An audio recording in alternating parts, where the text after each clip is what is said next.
আজকে আমি আপনাদের সাথে শেয়ার করব গ্রাম বাংলার মানুষের খুব পছন্দের একটা খাবার কুমড়ো পাতার বড়া। এই বড়াটা এতটা পরিমাণ মজা যে এটা খালি মুখে বলেন আর গরম ভাতের সাথে গরম গরম বড়া বলেন, খেতে কিন্তু দুর্দান্ত লাগে। তো বড়াটা বানানোর জন্য গাছ থেকে ফ্রেশ কিছু কুমড়ো পাতা নিয়ে ধুয়ে পানি ঝরিয়ে পাতায় লবণ মাখিয়ে রেখে ভেজানো মসুর ডাল আর আতপ চালটা পাটায় বেটে নিব।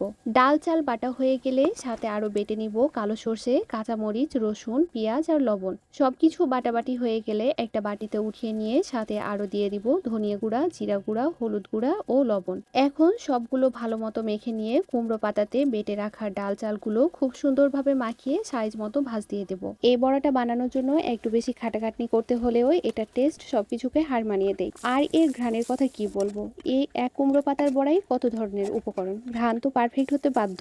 সবগুলো কুমড়ো পাতায় ডাল মাখানো হয়ে গেলে চুলায় একটা তাওয়া বসিয়ে পাতার বড়াগুলো উল্টে পাল্টে লাল লাল করে ভেজে নিলেই দারুণ স্বাদের মুখরোচক কুমড়ো পাতার বড়া রেডি।